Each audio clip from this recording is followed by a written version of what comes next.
जोहार doctor B R. Ambedkar. जोहार जोहार डॉक्टर बी.आर. अंबेडकर। जोहार जोहार एनटीआर। जोहार।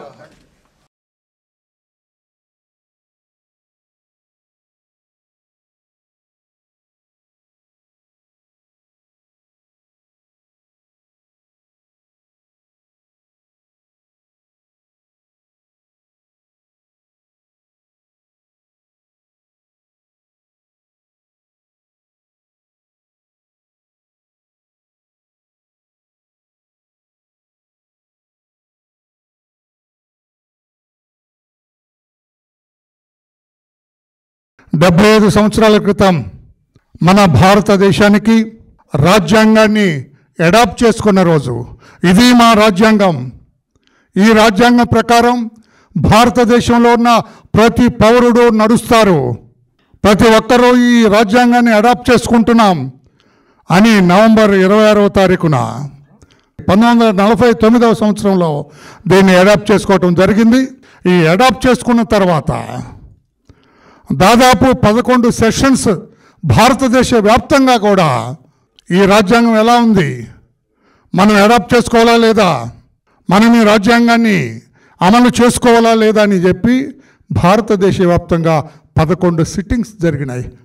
మేధావులందరూ వివిధ ప్రాంతాలకు చెందిన, వివిధ వర్గాలకు చెందిన, వివిధ భాషలకు చెందిన, వివిధ మతాలకు చెందిన, వివిధ రాజకీయ పార్టీలకు చెందిన అందరినీ కూడా సమీక్షించి 2 సంవత్సరాలు దాదాపు 11 నెలల 18 రోజులు రాజ్యాంగాన్ని రచించిన దగ్గర నుంచి కూడా దీన్ని అమలుకు జనంలో చర్చకు పెట్టి అందరూ ఏకాభిప్రాయం వచ్చిన తర్వాత 1950 నవంబర్ 26వ తారీఖున ఇదే రోజున ఈ రాజ్యాంగాన్ని మనం అడాప్ట్ చేసుకోవటం జరిగింది. ఒక పీఠిక, ఒక ప్రియాంబుల్ ఉన్నది. మన రాజ్యాంగాన్ని నిర్దేశించే శక్తిది. ఈ పీఠికలోనే మన భారతదేశ వ్యవస్థ అంతా కూడా ఉంది. The constitution of India. భారత భాగ్య విధాత పంజాబ్ సింధు గుజరాత్ మరాఠా ద్రావిడ ఉత్కళ వింధ్య హిమాచల యమునా గంగా ఉజ్వల జలధి తరంగ తవ శుభ నామే జాగే తవ శుభాశిష మాగే గాహే తవ జయ గాథాయ్ జనగణ మంగళదాయక జయ హే భారత భాగ్య విధాత.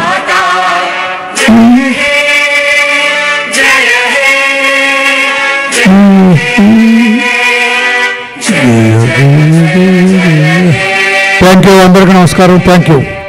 We, the people of India, having solemnly resolved to constitute India into a sovereign democratic republic and to secure to all its citizens justice, social, economic and political liberty of thought, expression, belief, faith and worship, equality of status and of opportunity, and to promote among them all fraternity, assuring the dignity of the individual and the unity of the nation. In our Constituent Assembly, this 26th day of November 1949, do hereby adopt, enact and give to ourselves this Constitution. ప్రపంచ దేశాల్లోని please అందరు కూర్చోండి.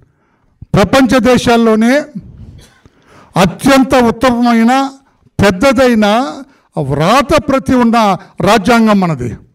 పెద్ద పెద్ద దేశాల్లో కూడా return constitution లేదు. కొన్ని పాయింట్స్ వరకు ఉన్నాయి. అమెరికా సంయుక్త రాష్ట్రాలు ఉన్నాయి. కొన్ని పాయింట్స్ వరకు వాళ్ళకి రిటర్న్ కాన్స్టిట్యూషన్ ఉంది. లండన్, ఇతర దేశాల్లో కూడా యూకే, ఇతర దేశాలందరూ కూడా ప్రపంచవ్యాప్తంగా కూడా, ఆస్ట్రేలియా కానీ అన్ని దేశాల్లో కూడా కొంచెం కొంచెం వరకే పెట్టుకున్నారు. మొత్తం అన్ని రంగాల్లో అన్ని విధాల అందరినీ కూడా 414 భాషలున్న దేశం, ఎన్నో రాజకీయ పార్టీలు ఉన్న దేశం, ఎన్నో మతాలు ఉన్న దేశం. యూనిటీ ఇన్ డైవర్సిటీ అంటారు. అందరు కూడా వచ్చేటప్పటికి ఐ మే బి హిందూ, ఈ మే బి ముస్లిం, ఈ మే బి క్రిస్టియన్, ఈ మే బి బౌద్ధిస్ట్, ఈ మే బి సిక్, ఈ మే బి అదర్వైజ్, అందరూ వచ్చేటప్పుడు నేను భారతీయుణ్ణి, నా దేశం భారతదేశం అనే గొప్పతనాన్ని, భిన్నత్వంలో ఏకత్వాన్ని చాటిన భారతదేశ రాజ్యాంగం చాలా ఉత్తమమైందని చెప్పడానికి కూడా చాలా గర్విస్తున్నాను. యాజ్ అన్ ఇండియన్ సిటిజన్ నేను చాలా గర్వపడుతున్నా. ఇటువంటి రాజ్యాంగం నాకు ఉన్నట్టు. అందరూ సమానమే, ఇక్కడ పేద తేడా లేదు. కోటీశ్వరులు కూడా అంబానీలకు కానీ, ఆదానీలు, ఇప్పుడు వార్తల్లో వ్యక్తి ఆదానీలు కానీ వాళ్ళకి ఒకే ఓటు, రోడ్డు పక్కన చెప్పులు కొట్టుకునే కార్మికుడికి కూడా ఒకే ఓటు. అటువంటి గౌరవాన్ని ఇచ్చింది ఈ రాజ్యాంగం అని చెప్పి కూడా తెలియజేస్తూ, అటువంటి భారతదేశ రాజ్యాంగం మన దేశానికి మనం కలిగి ఉండటం కూడా మనం ఎంతో, ప్రతి పౌరుడు కూడా, భారతదేశంలో ఉన్న ప్రతి పౌరుడు కూడా గర్వించదగ్గాలని చెప్పి కూడా, గర్వించదగ్గ విషయం అని చెప్పి కూడా మీ అందరికీ నేను తెలియజేస్తూ, ఈ రోజున భారతదేశ వ్యాప్తంగా వీధి వీధిన వాడలా ఇప్పుడు జరుగుతూ ఉన్నది. ప్రపంచవ్యాప్తంగా కూడా భారతీయులందరూ కూడా ఈ రాజ్యాంగ దినోత్సవాన్ని జరుపుకుంటున్నారు, గర్వపడుతున్నారు. ఈ రాజ్యాంగం నాది, ఐఎమ్ ఎన్ ఇండియన్. ఆనాడు ఏదైతే మేధావులందరూ కూడా భారతదేశ స్వాతంత్రం కోసం అసూలు బాసిన వాళ్ళు ఎందరో ఉన్నారు, ఆస్తులు పోగొట్టుకున్న వాళ్ళు ఎంతోమంది ఉన్నారు, రక్తార్పణం చేసిన వాళ్ళు ఎంతోమంది ఉన్నారు, జైలుకి వెళ్ళిన వాళ్ళు ఎంతోమంది ఉన్నారు, భార్య బిడ్డలను పోగొట్టుకున్న వాళ్ళు ఎంతోమంది ఉన్నారు. వీళ్ళందరూ త్యాగ ఫలితమే మనకి స్వాతంత్రం లభించింది. ఆ స్వాతంత్రం వచ్చిన దానికి ధీటుగా ఈరోజు ఒక 1949 నవంబర్ 26న ఒక రాజ్యాంగాన్ని కూడా మనం రచించుకున్నాం. ఆ రాజ్యాంగాన్ని రాయటానికి కూడా డాక్టర్ బిఆర్ అంబేద్కర్ గారికి ఆ అవకాశాన్ని ఇచ్చింది కూడా మన భారతదేశం అని చెప్పి కూడా తెలియజేస్తూ, భారతీయులుగా మనందరం కూడా మరొక్కసారి పునరంకితమై ఈ రాజ్యాంగాన్ని కాపాడుకోవాలి. భారత రాజ్యాంగాన్ని మనం ఆమోదించుకున్న ఈరోజు పవిత్రమైన రోజుగా, రాబోయే సంవత్సర కాలం కూడా భారత రాజ్యాంగం యొక్క గొప్పతనాన్ని, ఈ విషయాలన్నిటి మీద కూడా దేశవ్యాప్తంగా చర్చ జరగాలని, చర్చిలో అందరూ కూడా భాగస్వాములు అవ్వాలని, 125వ పుట్టినరోజు డాక్టర్ బిఆర్ అంబేద్కర్ గారి 125వ పుట్టినరోజు సందర్భంగా కేంద్ర ప్రభుత్వం, ఎన్డీఏ ప్రభుత్వాలు తీసుకున్న నిర్ణయం, కూటమి ప్రభుత్వం అటు కేంద్రంలో, రాష్ట్రంలో ఈరోజు ఈ కార్యక్రమంలో అటు పార్లమెంట్లో అక్కడ కూడా జరుగుతూ ఉంది.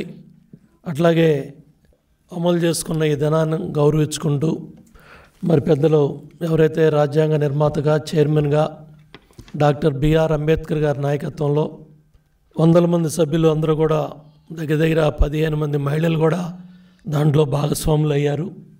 ఎన్నో వేల కులాలున్న ఈ దేశంలో, ఎన్నో మతాలు, జాతులు అన్న ఈ దేశంలో అందరం కూడా కలగలిపింది మరి ఈ రాజ్యాంగం. అందరినీ ఒక జాతిగా నిలిపింది ఈ రాజ్యాంగం. మనం ఈరోజు అందరం కూడా ఒక జాతిగా నిలిచి, ఒక దేశంగా ఇంత పటిష్టంగా ఈ దేశం ప్రపంచంలోనే 2-3 స్థానాల్లోకి రాబోతున్న మన భారతదేశం ఇంత గొప్పగా నిలబడిందంటే కారణం ఈ రాజ్యాంగం, ఈ రాజ్యాంగం యొక్క గొప్పతనం.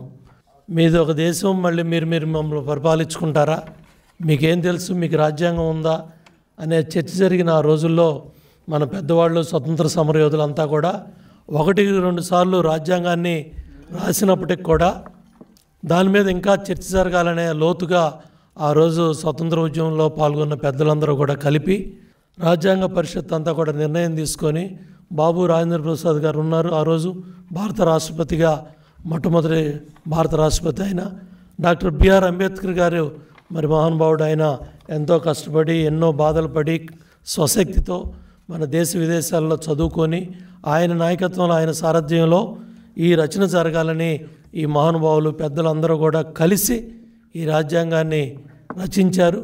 దాన్ని రాజ్యాంగ పరిషత్ సభ్యులుగా ఆ రోజు మన రాష్ట్రం నుంచి కూడా నీలం సంజీవ్ రెడ్డి గారు, ఎన్జి రంగా గారు, మోటూరి, చాలామంది పెద్దలందరూ కూడా మన ఆ రోజు ఆ సభ్యులుగా పరిషత్తులో ఉన్నారు. అందరూ కలిసి తీసుకున్న నిర్ణయాలు మరి ఆ రోజు ఈ అమల్లోకి వచ్చిన రాజ్యాంగం జనవరి 26న మనం రిపబ్లిక్ డేగా జరుపుకుంటా ఉన్నాం.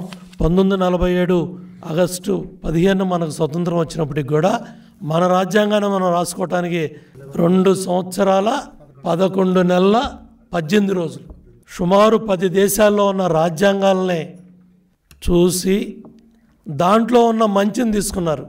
అంతా మాకే తెలుసు, మేం చెప్పిందే వేదం, అనుకున్నదే కాకుండా ఆ రోజుల్లో రష్యా కావచ్చు, అమెరికా కావచ్చు, ఐర్లాండ్ కావచ్చు, ఆస్ట్రేలియా కావచ్చు, కెనడా కావచ్చు, జపాన్ కావచ్చు, ఎన్నో దేశాలు దగ్గర 10 దేశాల్లో ఉన్న రాజ్యాంగాల్లో ఉన్న మంచిని తీసుకొని అంబేద్కర్ గారు ఇవాళ మనం అనుభవిస్తున్న స్వేచ్ఛ, స్వతంత్రం, సమానత్వం చూడండి.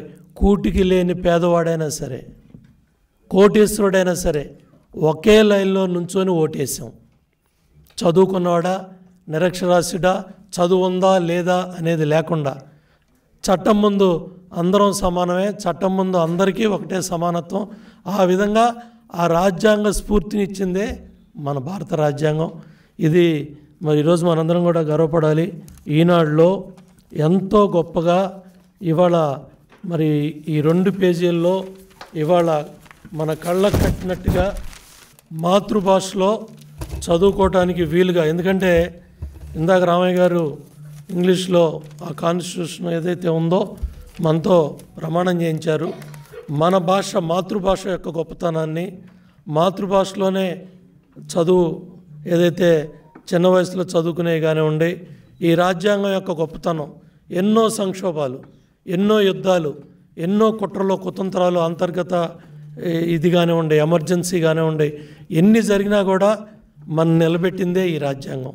ఇవాళ ప్రతి ఒక్క తెలుగువాడిని కూడా కోరుతా ఉన్నా, 2 రాష్ట్రాలు కావచ్చు, దేశం కావచ్చు, ప్రపంచం కావచ్చు, ఈరోజు ఈ దినపత్రికలో వచ్చిన భారత రాజ్యాంగం యొక్క గొప్పతనాన్ని, ఈ 75 ఏళ్ళలో ఆటుపోట్లన్నింటినీ కూడా అందరూ కూడా దీన్ని చదువుకుంటే జ్ఞానం వస్తుంది, తెలుస్తుంది.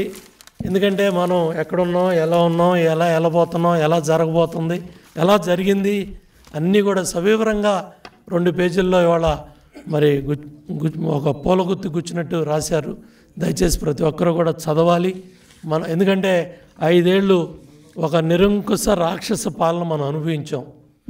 ఆ పాలనలో ఆ రాజ్యాంగం, ఆ హక్కులు, ఆ చట్టాలు, కోర్టు తీర్పులు, కేసులు, పోలీస్ నిర్బంధాలని తట్టుకొని నిలబడ్డామంటే రాజ్యాంగం, ఆ చట్టం, ఆ 41A అందరం కూడా బాధితులు, ఇక్కడ ఉన్న వాళ్ళందరం కూడా దానివల్ల ఈ రాజ్యాంగం యొక్క గొప్పతనం వల్ల పాలించేవాడు చెడ్డవాడైనా ఆ రాజ్యాంగాన్ని మనం కాపాడింది.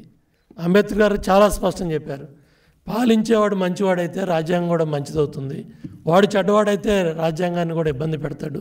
అదే 5 సంవత్సరాల దుష్పరిపాలన జగన్మోహన్ రెడ్డి పరిపాలనలో మనం అనుభవించాం. అందుకనే ఆ స్వేచ్ఛ, ఆ స్వతంత్రం, ఆ సమానత్వం, ఈ రాజ్యాంగాన్ని కాపాడుకోవాలని ఈ కూటమి ప్రభుత్వాన్ని 164 సీట్లతో ప్రజలు ఆశీర్వదించారు. దయచేసి రాజ్యాంగం యొక్క గొప్పతనం, స్వతంత్ర సమరయోధుల త్యాగాలు, అట్లాగే జాతిపిత నాయకత్వంలో మనం ఏ విధంగా ఇవన్నీ కూడా సాధించుకున్నామో, అంబేద్కర్ గారు మనకిచ్చిన ఈ స్వేచ్ఛ, స్వతంత్రం, సమానత్వం, ఈ రాజ్యాంగం, భారత రాజ్యాంగం, దీన్ని మనం భవిష్యత్ తరాలకు కూడా కాపాడాల్సిన బాధ్యత మనందరి మీద ఉంది. మనం కూడా ఆ స్ఫూర్తిని తీసుకుని ముందుకెళ్లాలని కోరుకుంటూ సెలవు తీసుకుంటాం. చాలా పవిత్రమైనటువంటిది, చట్టబద్ధమైనటువంటిది. మనకు అనేక పదాలు ఉన్నాయి డిక్షనరీలో, కొన్ని లక్షల పదాలు. కానీ అన్ని పదాల్లో అత్యుత్తమైనటువంటి పదం రాజ్యాంగం. రాజ్యాంగం అని పలికితేనే 2 చేతులతో నమస్కరించే సంస్కారం. రాజ్యాంగం అంటేనే చెయ్యెత్తి జై కొట్టేటటువంటి ఒక దేశభక్తి. ఇవి అక్షరాల యొక్క సంపుటి కాదు, నరాల్లో ఉన్నటువంటి జీవనాడి. ప్రజలందరినీ కుల మతాలతో అతీతంగా, పేదలు ధనికులు అనేటువంటి తేడా లేకుండా పౌరులందరినీ హక్కున చేర్చుకొని వాళ్ళని కంటికి రెప్పలా కాపాడగలిగేది రాజ్యాంగం మాత్రమే. ఈరోజు కానిస్టేబుల్ చెయ్యెత్తితే రాష్ట్రపతి నిలబడతాడు. కానిస్టేబుల్కున్న పవర్ ఏంటి? ఆ చెయ్యి వెనుకున్న రాజ్యాంగం. ఒకప్పుడు కానిస్టేబుల్ నిందించినటువంటి వ్యక్తే హోమ్ మినిస్టర్ అయితే కానిస్టేబుల్కి అతిపెద్ద ఉన్నటువంటి డీజీపీ నమస్కారం పెడతాడు. ఏంటి తేడా? ఒక్క నెల ఎలక్షన్లోనే తేడా కనబడింది. ఆ తేడానే రాజ్యాంగం. రాజ్యాంగం అంటే మనకొక్కటే ఈ దేశాన్ని ముందుకు నడిపించింది, జాతులను కలిపింది. రాజ్యాంగంలో ఉండేది ప్రజలకు హక్కులు ఇచ్చింది, వ్యవస్థలకు బాధ్యతలు ఇచ్చింది. వ్యవస్థలకు హక్కులు ఇవ్వలే, వ్యవస్థలకి బాధ్యతలు ఇచ్చింది, కానీ ప్రజలకు మాత్రమే హక్కులు ఇచ్చింది. ఇది అతి పవిత్రమైనటువంటి రాజ్యాంగం. దేశంలో ప్రపంచంలో చాలా దేశాలకు రాజ్యాంగాలు ఉన్నాయి, కానీ భారతదేశ రాజ్యాంగానికి ఉన్న విశిష్టత ఏంటంటే ఇక్కడ అనేక జాతులు, అనేక కులాలు, అనేక మతాలు, అనేక భాషలు, అందరినీ కూడా ఒక పూలదండలో దారం కనబడదు, కానీ దండ మాత్రం అందంగా కనబడుతుంది. ఈ దేశంలో ఉన్నటువంటి ప్రజలందరినీ భారతీయులుగా అని చెప్పబడేటటువంటి ఒకే ఒక గుణం, అంటే ఒకే ఒక బలం రాజ్యాంగం అన్నటువంటిది మనం మర్చిపోకూడదని మీ అందరికీ మనవి చేసుకుంటూ, 5 సంవత్సరాల కింద చిన్న స్టోరీ వేశారు. ఎక్కడో ఒక మెట్ట ప్రాంతంలో ఒక రైతు, 25 ఏళ్ల రైతు, ఒక మామిడి తోటను వేసేటప్పుడు పడ్డ కష్టం. అంటే నీళ్ళు లేని చోట కొండలతో తెచ్చి నీళ్లు పెట్టి అలా పెంచి మామిడి తోటను బతికిస్తే కొడుకు అతను కూడా చూసి అతను కూడా తండ్రికి సహాయం చేశాడు. నా కష్టం నీకు రాకూడదని కొడుకుని పెద్ద చదువు చదివించి చాలా ఉన్నతమైన స్థానానికి తీసుకెళ్తే ఆ కొడుకు ఎక్కడో విదేశాల్లో ఉన్నప్పుడు ఆ కొడుకు మళ్ళీ కొడుకు అంటే మనవడు, వాడికి 10-15 ఏళ్ళు వచ్చిన తర్వాత సొంతూరు వస్తారు. వాడికి తోట చూపిస్తారు తండ్రి. మా నాన్న అంటే మీ తాత నీళ్ళు లేక కొండలతో మోసాడంటే మనవడు ఏమంటాడంటే మోటార్ పెట్టి నీళ్ళు పోసుకోవచ్చు అంటాడు. ఒక తోట పడ్డ కష్టం, తండ్రి పడ్డ కష్టం కొడుకు తెలిసింది, కానీ ఆ కొడుకు తెలియలే మనవాడికి, 3rd జనరేషన్కి. Same situation with constitution, independence and struggle with the present generation. చాలామందికి ఎందుకు తెలియదు అంటే ఆ నెగిటివ్ పార్ట్ ఎవరికి ఇవాళ అప్లై చేయట్లా. సోషల్ మీడియాలో పోస్టులు పెట్టినందుకు 1924లో ఎంతమంది సఫర్ అయ్యారో ఇవాళ కూడా అంతమంది సఫర్ అవుతున్నారు. కారణం ఏంటంటే నీ స్వేచ్ఛను నువ్వు మిస్యూజ్ చేస్తున్నావు కాబట్టి. Liberty of expression. ఆ రోజున కాన్స్టిట్యూషన్ని ఇంగ్లీష్లో రాశారు, తర్వాత అన్ని భాషల్లోకి అనువదించారు. ఒక సెలెక్టివ్ పీపుల్, లాయర్స్ వరకు అది అర్థమయ్యేది. ఇవాళకి రాజ్యాంగం మీద పట్టున్న లాయర్స్ చాలా తక్కువ మంది ఉన్నారు భారతదేశంలో. ఎందుకంటే దాంట్లో ఉన్న ఆర్టికల్స్, అధికరణలన్నీ కూడా అందరికీ తెలియాల్సిన అవసరం రాదు. రాజ్యాంగం ఇంపార్టెన్స్ ఎంత ఉందో ఇండిపెండెంట్ స్ట్రగుల్ కూడా అంతే ఉంది, దానికంటే ఎక్కువ ఉంది. లక్షల మంది త్యాగాలు చేస్తేనే ఈ భారతదేశం స్వతంత్రం వచ్చింది. ఇండిపెండెన్స్కి కాన్స్టిట్యూషన్కి డిఫరెన్స్ ఏంటంటే ఇండిపెండెన్స్ అనేది you are free to rule the country. Constitution అంటే how to rule the country. ఆ విషయంలో నిజంగా బాబా సాహెబ్ అంబేద్కర్ మన దేశంలో పుట్టడం వల్ల మన అదృష్టమే, కానీ ఆయన ఇంకో దేశంలో పుట్టుంటే ఆయనకి ఇచ్చిన గౌరవం ఇవాళ సాంఘికపరమైన అంశాల్లో ఇంకో వ్యక్తికి వచ్చేది కదా. That is the greatness of the Ambedkar. నాకు తెలిసి ఆయన చదువుకున్న కాలేజీల్లో కానీ వీటిలో కానీ ఆయనకున్న రెస్పెక్ట్, ఆయనకున్న గౌరవం ఇంకా మన దేశంలో పూర్తిగా రాలేదనేది నా అనుభవం. అంతటి గొప్ప వ్యక్తి. ఆయన చేతుల్లో పడబట్టే ఈ రాజ్యాంగానికి ఆ స్ఫూర్తి వచ్చింది. ఇంకో ప్రధానమైన అంశం ఏంటంటే రాజ్యాంగంలో పురుషులకి మహిళలు కలిపి ఒకేసారి ఓటు హక్కు ఇచ్చారు. అదొక భారతదేశంలో జరిగింది. చాలా కంట్రీస్లో, ఈవెన్ మనం పరిపాలించిన ఇంగ్లాండ్లో కూడా వాళ్ళు ఓటు హక్కు ఎప్పుడో యూరోపియన్ కంట్రీస్లో చాలా తర్వాత ఇచ్చారు. రీసెంట్గా సౌదీ అరేబియాలో కూడా ఇచ్చారు. అంటే ఎంత దూరదృష్టి ఉండి,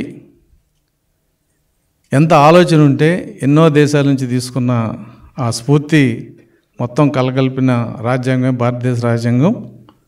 every Indian can proudly say this is the best constitution in the world. దాన్ని రాసిన తర్వాత అంబేద్కర్ ఒకటి చెప్పాడు, నేను ఎంత గొప్ప కాన్స్టిట్యూషన్ రాస్తే అంత గొప్ప కాదు, దీన్ని అమలు చేసే విధానం బట్టే కాన్స్టిట్యూషన్ గొప్పదనం ఉంటుంది తప్ప constitution it self cannot become great అని. అందుకనే భారతదేశం స్వాతంత్రం ఇచ్చినప్పుడు మౌంట్ బాటన్ గాంధీని వీళ్ళందరినీ పిలిచి, mister Gandhi, your country is not ripe to get the independence, there is so much illiteracy. ఆ రోజు 35 కోట్ల మన భారతదేశంలో ఉంది, 16% తక్కువ ఉంది లిటరసీ. క్యాస్ట్, క్రీడ్, రిలిజియన్ మీ భారతదేశంలో ప్రధాన అంశాలు. వీళ్ళకి నువ్వు స్వేచ్ఛనిస్తే ప్రజలు ఏ దారి వెళ్తారో మీరు కంట్రోల్ చేయలేరు. అప్పటికి ఇంకా సంస్థానాలన్నీ వాళ్ళ చేతిలో ఉన్నాయి, పోలీస్ ఫోర్స్ అప్పుడు ఇంకా ఉపయోగించాల. కాబట్టి we will set right and after some time we give independence అంటే కుదరదు, హోమ్ రూల్ అనేది మాకు అప్పటికే వచ్చింది, ఇంకా it is a time to quit the nation అని చెప్పి ఆ రోజు చెప్పడం జరిగింది. కానీ బ్రిటిష్ వాళ్ళు లాంగ్వేజ్తో పాటు మనకు రైల్వేలో టెలిఫోన్ లైన్లు ఇచ్చినట్టే ఈ మత కలహాలని, మతాలని విడదీసే అంశం కూడా పెట్టిపోయారు వాళ్ళు. వెస్ట్ బెంగాల్లో ఆ రోజు జరిగిన ఆ భీకరమైన హింస 1904, అలాగే 1857లో సిపాయిల తిరుగుబాటులో భారతదేశం ఢిల్లీలో 25,000 మంది చనిపోయింది కేవలం ముస్లిమ్స్. ఢిల్లీ రోడ్స్ అన్నీ ఎర్రగా అయినాయని చెప్పి ఆ రోజు జర్నలిస్టులు కూడా రాయటం జరిగింది. కాబట్టి ఎన్నో యుద్ధాలు, ఎన్నో త్యాగాలు, ఎన్నో కష్టాలు పడితేనే ఆ స్వాతంత్రం వచ్చింది. కానీ వీళ్ళందరినీ కల్పించేది 1500 ఐడెంటిఫైడ్ లాంగ్వేజెస్, రిలీజియన్స్, క్యాస్ట్, ఇన్నిటిని కూడా విభిన్నత్వంలో ఏకత్వం తీసుకురావడానికి ప్రధానమైన కారణం రాజ్యాంగం. సుప్రీంకోర్టు కూడా ఆ కేసులో చాలా స్పష్టంగా చెప్పింది, మీరు రాజ్యాంగంలో ఏం మార్చినా పర్లేదు, కానీ బేసిక్ ఫౌండేషన్ ఈ ప్రియాంబుల్ మటుకి దీనికి అనుగుణంగా ఉన్నవి ఏవి మార్చలేదు కూడదు అని చెప్పి 1974లో కేశవానంద మూర్తి కేసులో స్పష్టంగా చెప్పడం జరిగింది. కేశవానంద భారతి కేసులో అంటే రాజ్యాంగం విలువ ఎప్పుడు తెలుస్తుందంటే ఎప్పుడు ఈ ఆర్టికల్స్లో ఉన్న ఏ ఒకటైనా వయలేషన్ చేస్తున్నప్పుడు తెలుస్తుంది. మరి వాళ్ళ మంచో చెడో బ్రిటిష్ వాళ్ళు ఇచ్చిన ఆస్తుల్లో లాంగ్వేజ్ ఒకటి, చట్టాలు ఒకటి. ఇప్పుడు మన చట్టాలు మార్చుకుంటున్నాం, 1933లో వచ్చిన చట్టాలు కానీ ఇవన్నీ కూడా. ఏదైనప్పటికీ కూడా రాజ్యాంగ పదవుల్లో ఉన్నవాళ్ళు, రాజ్యాంగాన్ని అమలు చేయగలిగిన వాళ్ళు ఈ భారతదేశంలో ఉన్న 3 సెక్టార్స్: ఎగ్జిక్యూటివ్, లెజిస్లేచర్, జ్యుడిషియరీ. ఇది అసలు ఆలోచిస్తేనే చాలా హ్యాపీగా ఉంటుంది. ఈ 3 కలిస్తేనే ఈ సొసైటీ హ్యాపీగా ఉంటుంది. ఈ 3 పాత్ర, ఎవరి పాత్ర వాళ్ళు పోషించాలి, ఎవరి లైన్లో వాళ్ళు ఉండాలి. One should not overlap the other organisation or other institution. అంటే ఇంత ఆలోచనతో, ఇంత మౌలికమైన విభిన్న సంస్కృతులు, భాషలు, కులాలు, మతాలు ఉన్న దేశాన్ని ఒకే తాటి మీద తేగలిగిన ఒక గ్రంథం రాజ్యాంగం. దాన్ని మరి గౌరవించవలసిన సమయం, అమలు చేయాల్సిన బాధ్యత, దాన్ని పరిరక్షించవలసిన బాధ్యత కూడా సిటిజన్స్గా అందరి మీద ఉంది. స్వేచ్ఛ ఒకటే ముఖ్యం కాదు, బాధ్యత కూడా ముఖ్యం. మరి ఆ బాధ్యతను ఎరిగి ఈ స్వేచ్ఛని ముందు తరాలకు కూడా చరిత్రతో పాటు తీసుకెళ్లాల్సిన బాధ్యత తరాల మీద ఉందనేది నా అభిప్రాయం. మనందరికీ తెలుసు 1987లో స్వాతంత్రం వస్తే 49 వరకు రాజ్యాంగం రాస్తే 49లో ఇదే రోజున రాజ్యాంగం ఆమోదించబడింది. అమలు చేయడానికి మళ్ళీ ఇంకొక సంవత్సరం 1950 నుంచి అమలు చేయబడింది. భారత రాజ్యాంగం పెద్దలు చెప్పారు, ప్రపంచంలోనే అత్యంత ప్రజాస్వామిక పెద్ద రాజ్యాంగం ప్రపంచంలో ఎక్కడా కూడా లేదు. ఆ రోజు అంటరానితనాన్ని అనుభవించినటువంటి డాక్టర్ బిఆర్ అంబేద్కర్ గారు అదే దేశంలో తన సొంత దేశానికి రాజ్యాంగాన్ని అందించేటువంటి గొప్ప స్థాయికి వెళ్ళినటువంటి మహానుభావుడు. అందుకనే ప్రభుత్వాలు ఏ రోజు కూడా అంబేద్కర్ గారిని విస్మరించలేదు.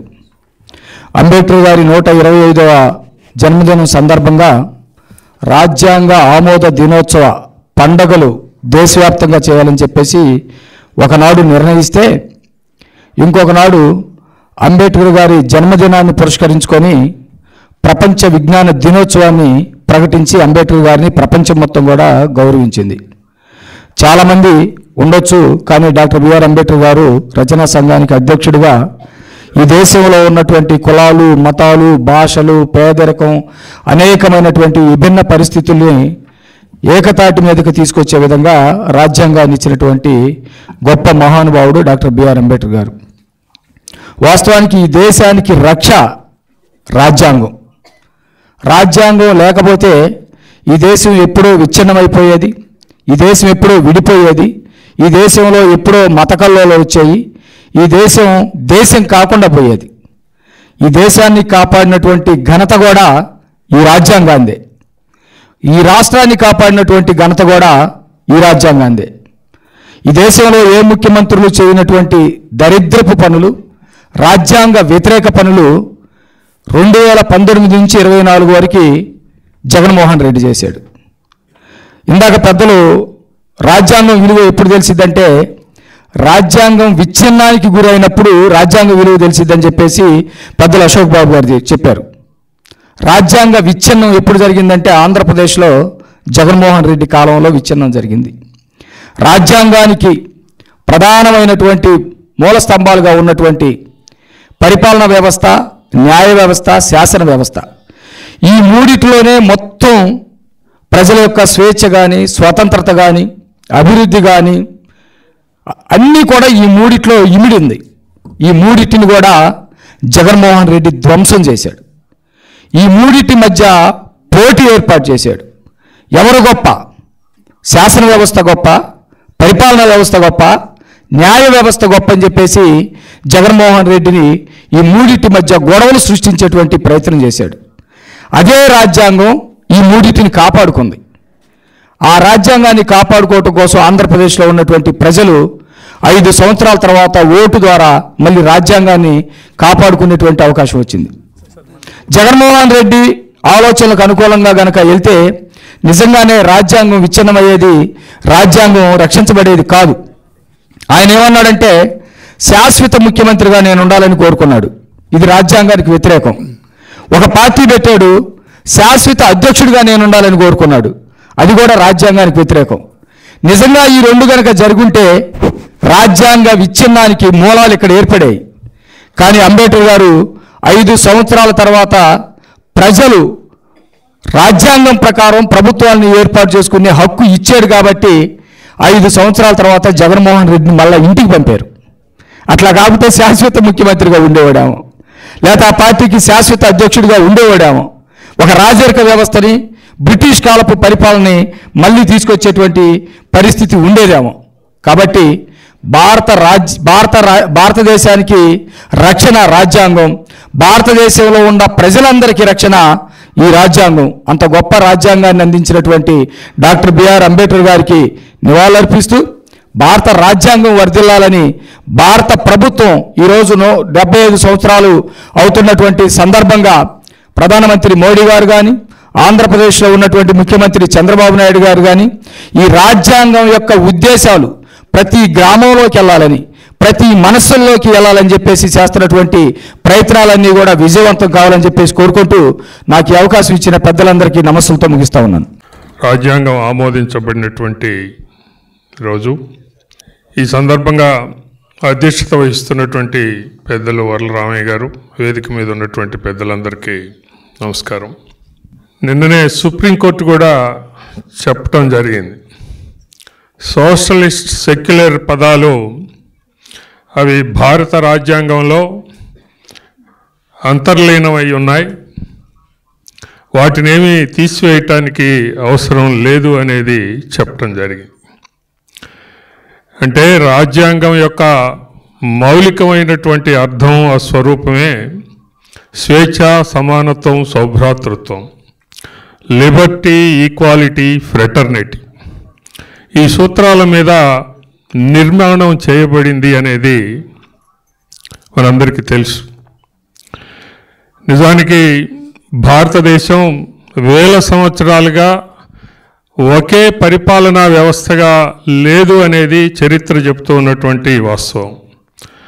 ఎప్పుడో బాగా ఎక్కువ భాగం ఏదన్నా 2000 సంవత్సరాల క్రితం మౌర్యుల కాలంలోనో లేకపోతే ఆ తర్వాత మొఘళ్ళ కాలంలోనో జరిగిందేమో తప్ప ఈ రోజున ఉన్నటువంటి ఈ మొత్తం ఏక పరిపాలన, మొత్తం భారతదేశం మొత్తానికి ఒకే పాలనా వ్యవస్థ ఏర్పాటు చేయటము అనేది భారత రాజ్యాంగం అమల్లోకి వచ్చినటువంటి రోజు నుంచే జరుగుతుంది తప్ప మరొకటి కాదు.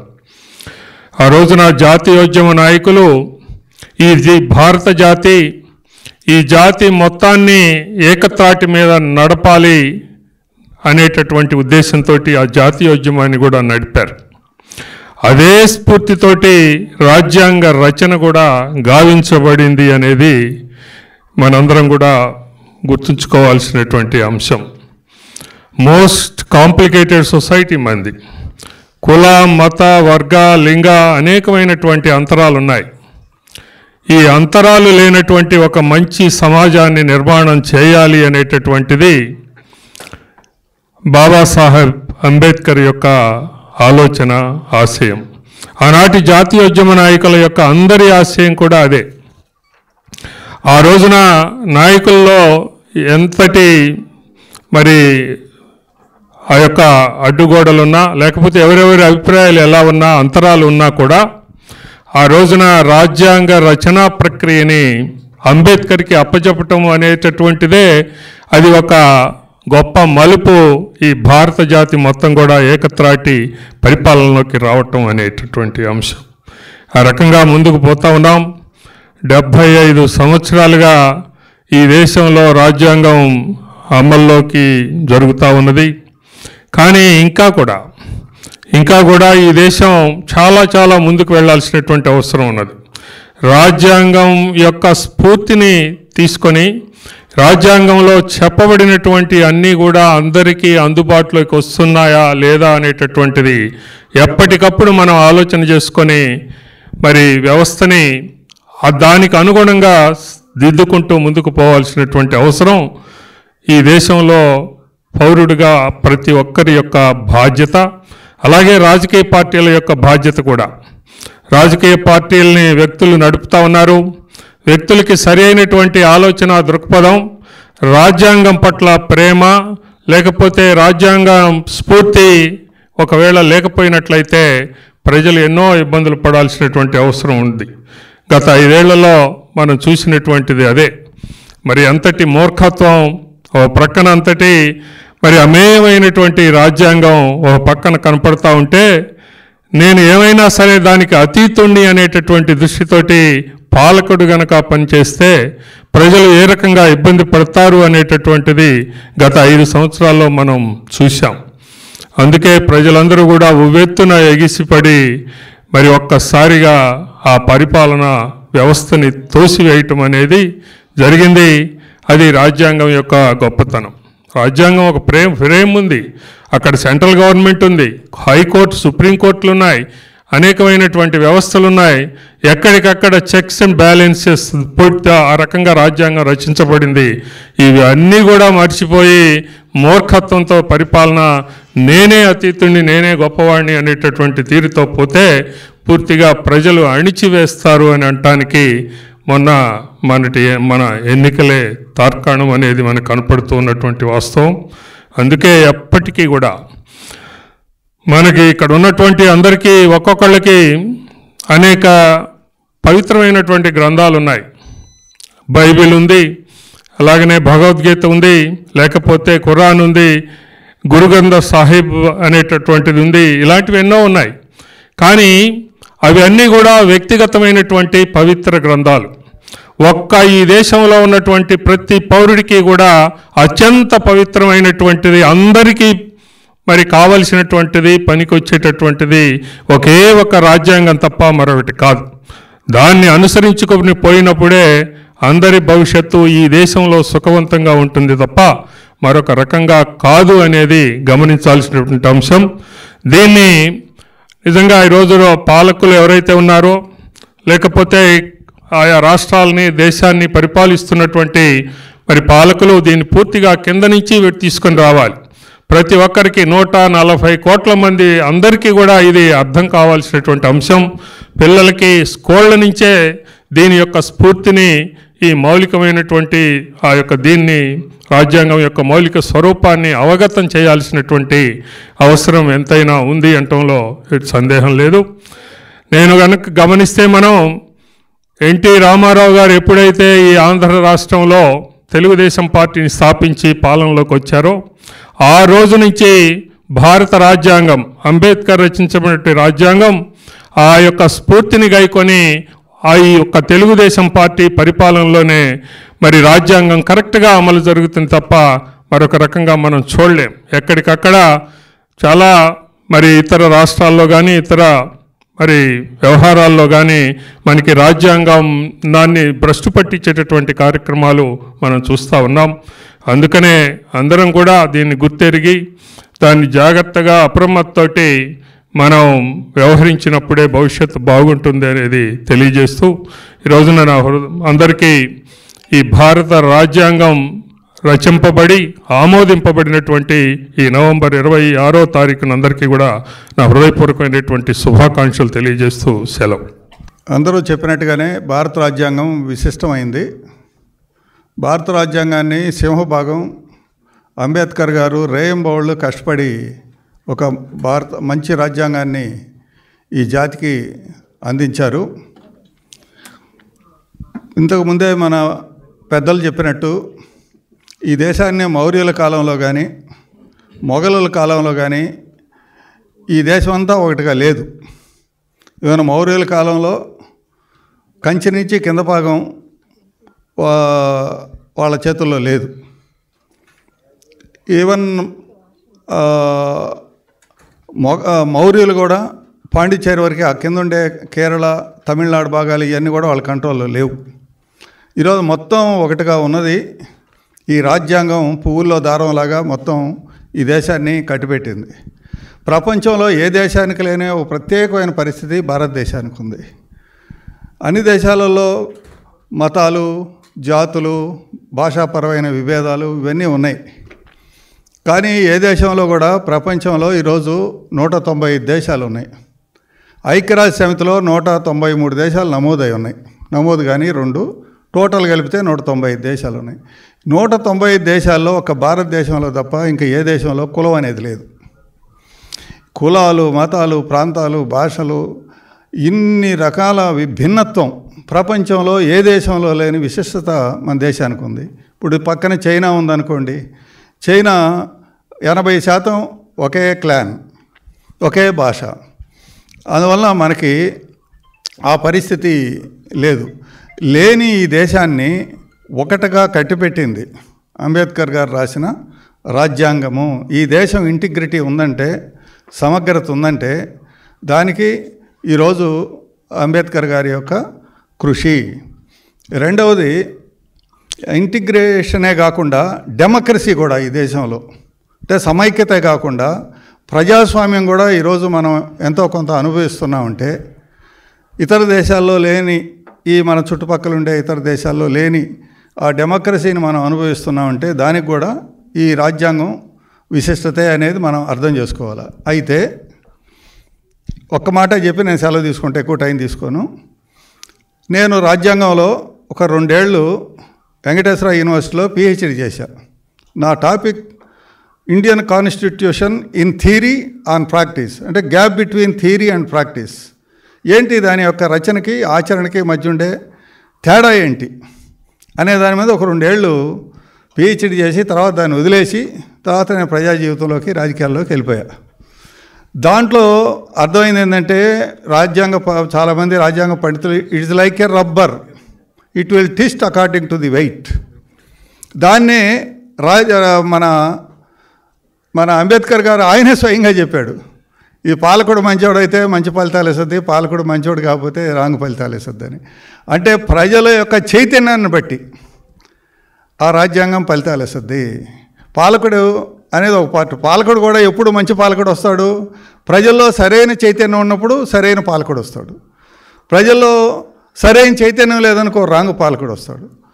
ఒక బందిపోటుగాడు వచ్చి కొన్ని అబద్ధాలు ప్రచారం చేసి చంద్రబాబు నాయుడుకి వ్యతిరేకంగా బందిపోటు అధికారానికి వచ్చినప్పుడు అధికారానికి వచ్చే అవకాశం కూడా ఉంది. అంటే ప్రజల్లో చైతన్యం లేనప్పుడు కులతత్వం రెచ్చగొట్టి, ప్రాంతీయతత్వం రెచ్చగొట్టి, మతతత్వం రెచ్చగొట్టి ఒక బందిపోటు ఇలాంటి కొన్ని సెంటిమెంట్లు, కోడికత్తి లేకపోతే గులకర ఇట్లాంటి రకరకాల సెంటిమెంట్లు, ఇలాంటి చిన్నాయన్ని చంపేసుకొని ఆ సెంటిమెంటు, ఇలాంటి వాళ్ళ ఆయన ఏదో చేశాడన్నట్టు ఓ భ్రమలు గొలిపించి ఒక సెంటిమెంటు, ఇలాంటి బైబిల్ చూపించి ఒక మాయ, ఇట్లా మాయతో అబద్ధాలతో ఈ రకరకాల గలీజు పనులతో అధికారంకి వచ్చిన బందిపోటు 5 ఏళ్లలో ఏం చేశాడో మనందరం చూసాం.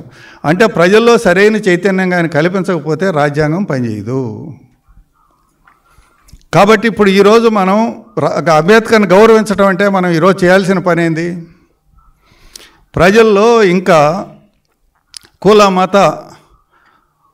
మత ప్రాంతీయ విద్వేషాలు, ఈరోజు సెంటిమెంట్లు ఎక్కువై కొంత స్వార్థపర రాజకీయ నాయకులు రెచ్చగొడితే వాళ్ళ బుట్టలో పడిపోయి వాళ్ళకి తగులుకొని, వాళ్ళ ఉచ్చుల్లో తగులుకొని మన భవిష్యత్తుని, మన రాష్ట్ర భవిష్యత్తుని నాశనం చేసుకుంటున్నాము.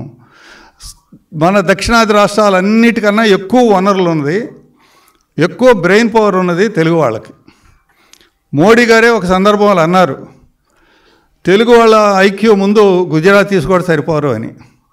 ప్రపంచ చరిత్ర కూడా అదే నిరూపిస్తుంది. ఒక యూదులు తప్ప తెలుగు వాళ్ళ యొక్క మేధస్సుకి సాటి రాగలిగిన మరో బ్రెయిన్ లేదు ప్రపంచంలో. ఐక్యూ అంత ఎక్కువ ఉంది.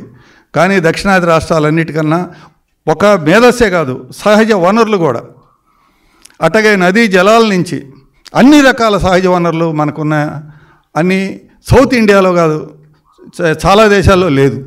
అయినా మనం ఈరోజు సౌత్ ఇండియాలో వెనకబడి ఉన్నాం. కారణం ఏంటి? 2004లో చంద్రబాబు నాయుడు గారు ప్రభుత్వం ఓడిపోకుండా ఉండుంటే మొత్తం ఉమ్మడి రాష్ట్రంలో ఉండే 23 జిల్లాల యొక్క కేంద్రాలు, 23 జిల్లా కేంద్రాలు 23 సైబరాబాద్లో అయి ఉండేయా కాదా? మనందరం ఆలోచించాలి. 2004లో ఓడిపోకుండా ఉంటే, లేదు 2019లో మనం ఓడిపోకుండా ఉండుంటే ఈరోజు అమరావతి మరో సైబరాబాద్ అయి మొత్తం 175 నియోజకవర్గాలు ఉండే యువత అందరికీ ఉద్యోగాలు, ఉపాధి వచ్చి ఉండే, అవునా కాదా అని మనం ఆలోచించాలి.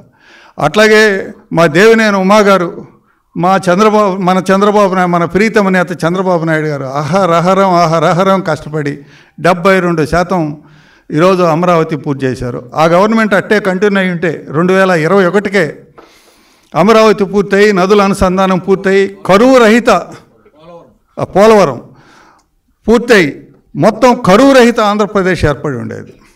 ప్రతి ఇంచుకి నీటిపారుదల ఉంటే రైతు కూలీలు అందరి యొక్క ఆదాయం ఎన్నో రకాల పెరుగుండేది. ఒక్క పట్టిసీమతోనే మనకి 40,000 కోట్ల అదనపు పంట ఈ ప్రాంతంలో కృష్ణా డెల్టాలో ఏర్పడింది. అదే మొత్తం నదుల అనుసంధానం అంతా పూర్తయి ఆంధ్ర రాష్ట్రంలో ఉండే ప్రతి ఎకరాకి 2 కోట్ల ఎకరాలకి నీళ్లు వస్తే ఏర్పడి ఉంటే ఈ రాష్ట్రంలో రైతు కూలీల యొక్క ఆదాయం రెట్టింపు అయి ఉండేది. ఎందుకు పోయింది అవకాశం? ఎందుకు పోయింది? 10 లక్షల కోట్ల మన ప్రజా సంపద, మన ప్రభుత్వ ఖజానాని 5 ఏళ్లలో మొత్తం జగన్మోహన్ రెడ్డి నాయకత్వంలో ఆ బందిపోట్లు దోచుకున్నారు. 10 లక్షల కోట్ల ఆస్తి దోచుకున్నారు. ఎందువల్ల జరిగింది అది? మళ్ళీ రేపు పొద్దునటువంటి జరగకుండా ఉండాలంటే ఈ రాజ్యాంగం, అంబేద్కర్ని మనం ఎలా ఉపయోగించుకోవాలి? అందువలన కుల మత ప్రాంతీయ తత్వాలని మళ్ళా ఈ బందిపోట్లు మళ్ళీ రెచ్చగొట్టి,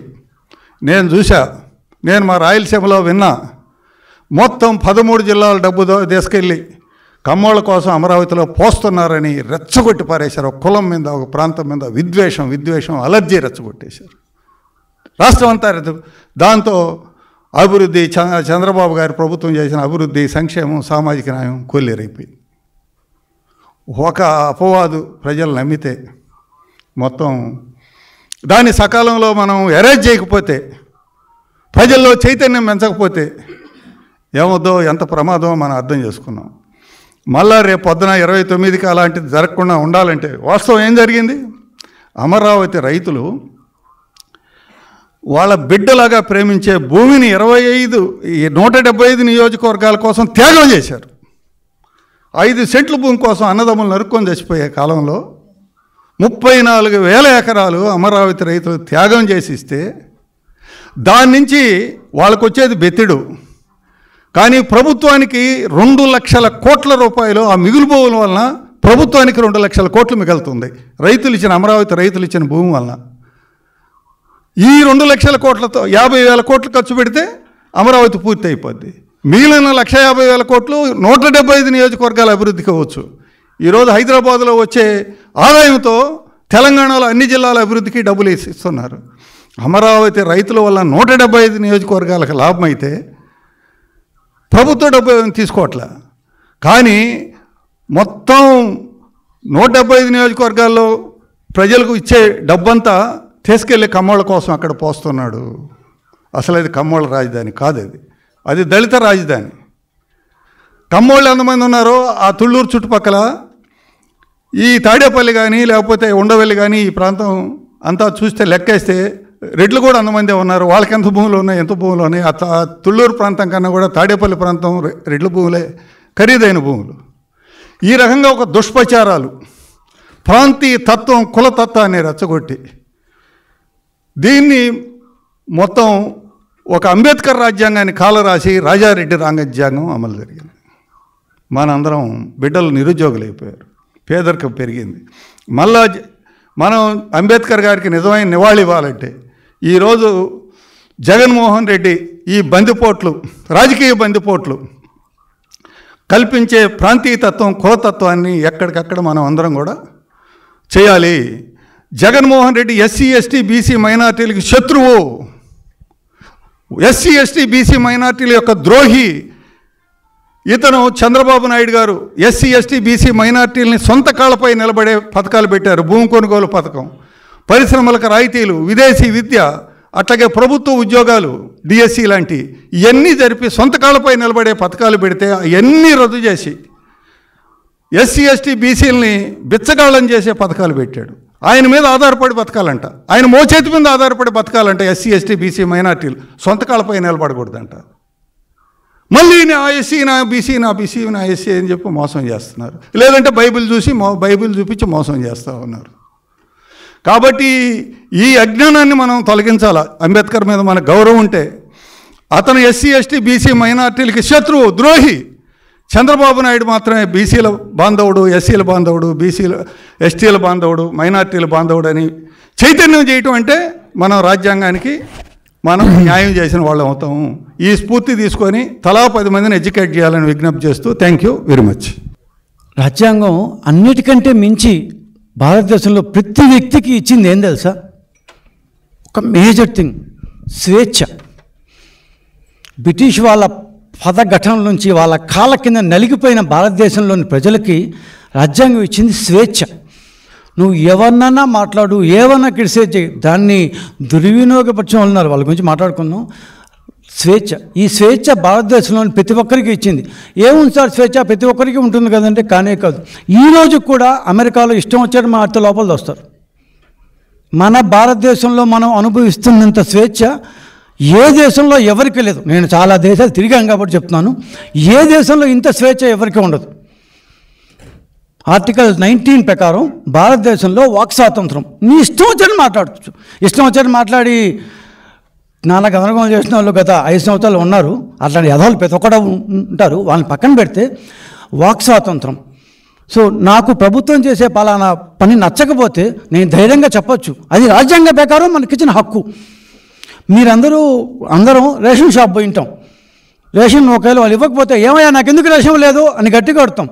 అది రాజ్యాంగంలో ఉంది. రైట్ టు ఫుడ్, ఆహారం నా జన్మ హక్కు.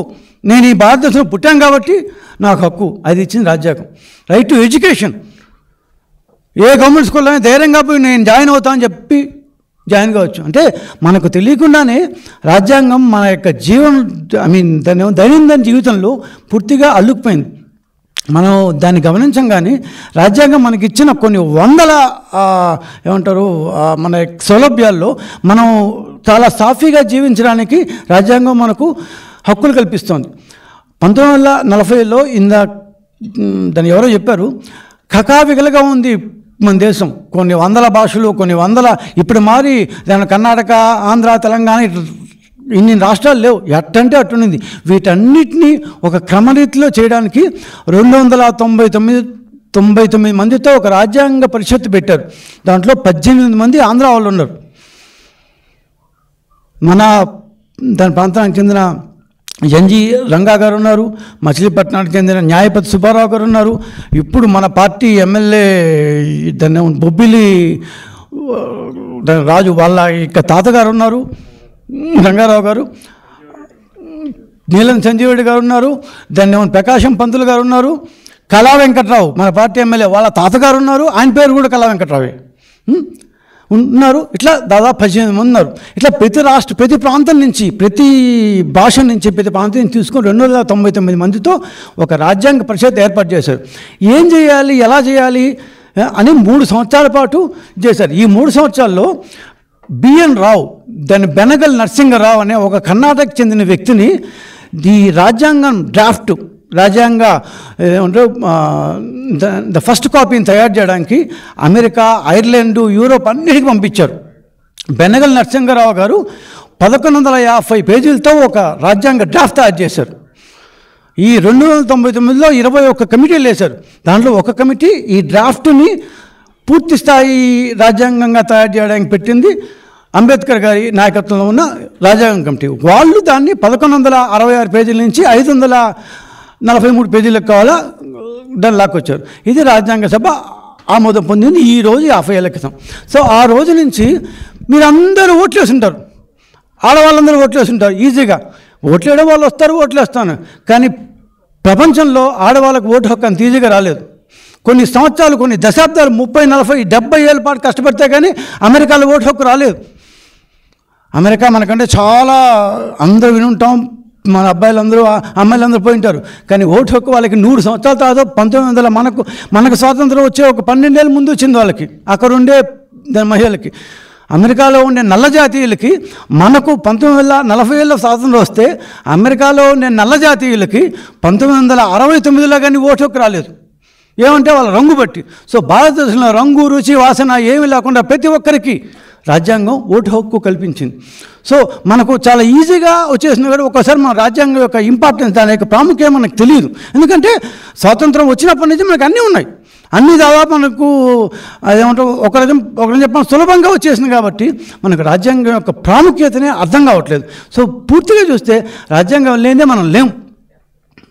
సో ఈ రాజ్యాంగాన్ని ఎలా సంరక్షించుకోవాలి అంటే, ఇందాక అశోక్ బాబు గారు చెప్పినట్టు గత 5 సంవత్సరాల్లో ఈ స్వేచ్ఛ, ఇందాకన్నా మనకు వచ్చింది మేజర్ థింగ్ స్వేచ్ఛ అని, కానీ ఆ స్వేచ్ఛను దుర్వినియోగం కూడా పరిచాం. అట్లా బూతులు తిట్టాం, ఇష్టం వచ్చిన వాళ్ళు తిట్టాం, అందుకే ఇప్పుడు అందరూ జైల్లో ఉన్నారు. సో ప్రతిదానికి ఒక పరిమితి ఉంటుంది, ప్రతిదానికి ఒక సమాజం ఉంటుంది. ఆ సమాజంలో ఎలా బతకాలి అన్న దాని మీదే ఉండాలి. నా ఇష్టం అయితే నేను ఎవరినంటే వాళ్ళు తిడతాను అంటే, ఇవాళ ఇక్కడే దాన్ని తాడేపల్లి ఇంట్లో కూర్చోన్నాడు. సో ప్రతిదాన్ని మనం రాజ్యాంగ పరిధిలో ఆలోచించి రాజ్యాంగంలో ఎంతవరకు పొందుపరుచుందో ఆ స్వేచ్ఛ అంతా వాడుకుందాం. అంతేకాని దాన్ని దుర్వినియోగపరిస్తే ఈరోజు ఆయన బతికే అందరికీ వస్తుంది. సో ఈ రాజ్యాంగం అనేది మనం ఆ రోజుతో ఆపలేదు, మనం దాన్ని మార్చుకుంటూ వచ్చాం. ఎప్పుడెప్పుడు కాలం 143 సార్లు ఇప్పటిదాకా దాన్ని మారుస్తూ వచ్చాం. లేదు ఆ రోజు పెట్టింది కరెక్టే, ఈ కాలక్రమేణా ఈ పరిస్థితుల్లో కొంత మార్పులు కావాలి అని చెప్పి 143 సార్లు మార్చాం. బహుశా ఇంకొన్ని సార్లు కూడా మారుస్తాం. కానీ మౌలికంగా రాజ్యాంగం మనకిచ్చిన స్వేచ్ఛ, స్వాతంత్రాన్ని మనం దుర్వినియోగపరచుకున్నా ఉంటే అందరూ బాగుంటాం. ఇట్లాంటి దాన్ని పాలకులు, రాజ్యాంగం చాలా మంచిదే, కానీ ఇట్లాంటి పాలకులు వచ్చేదాన్ని మన జగన్మోహన్ రెడ్డి గారు ఇలాంటి పాలకులు వస్తే మన బతుకు కూడా ఆగమైపోతుంది. అందుకని రాజ్యాంగం యొక్క ప్రాముఖ్యత తెలుసుకుందాం, రాజ్యాంగం మనకి ఏమి ఇచ్చిందో అదంతా వాడుకుందాం, అదే రాజ్యాంగాన్ని కాపాడుకుందాం. థ్యాంక్ యూ అండి. మహానుభావుడు అంబేద్కర్ గారు మనం చూసాం గత 5 సంవత్సరాలు ఏ విధమైనటువంటి పరిపాలన.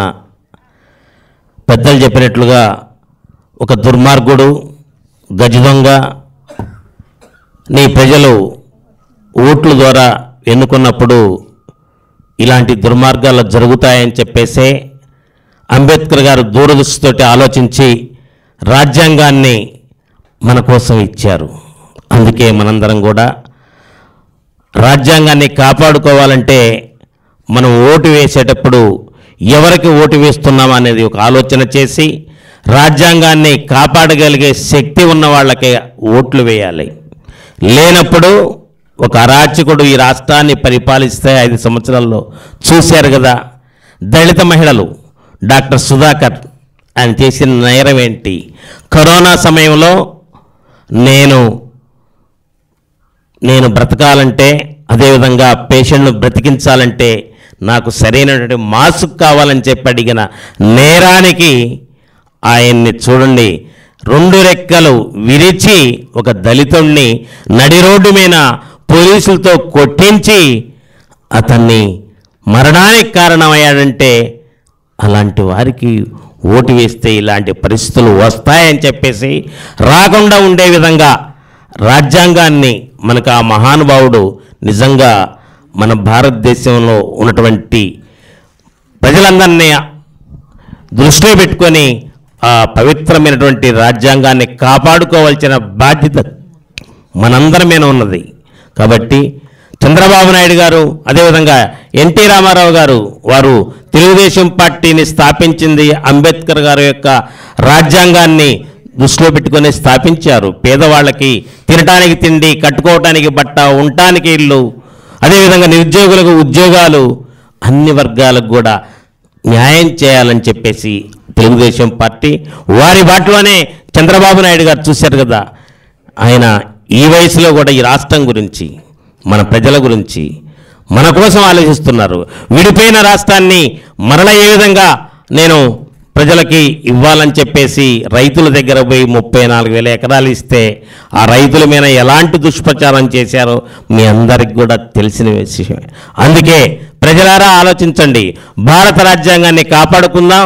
ఆ రాజ్యాంగంలో ఉన్నటువంటి మనందరం అమలయ్యే విధంగా ప్రతి ఒక్కరికి కూడా తెలుసుకొని మన బిడ్డల భవిష్యత్తు కోసం అందరం బాగా పనిచేసి ఎవరైతే పాలకులు మన కోసం ఆలోచిస్తారో అటువంటి పాలకులైనటువంటి చంద్రబాబు నాయుడు గారు, పవన్ కళ్యాణ్ గారు, అదేవిధంగా లోకేష్ గారు, ఈ వేదిక ఉన్న పెద్దలందరూ కూడా ప్రజల కోసం ఆలోచించేవాళ్ళు.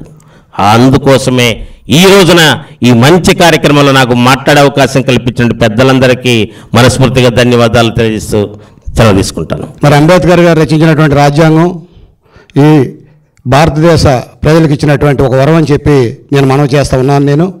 మరి దాన్ని తూచా తప్పకుండా అమలు చేసే గొప్ప వ్యక్తి మహానుభావుడు మన ప్రీతమ నేత నారా చంద్రబాబు నాయుడు గారు అని చెప్పి నేను తెలియజేస్తూ ఉన్నాను. ఎందుకంటే ఈ రాష్ట్రంలో సుమారు కొప్పల కులస్తులు 25 లక్షల నుంచి 30 లక్షల వరకు జనాభా ఉన్నారు.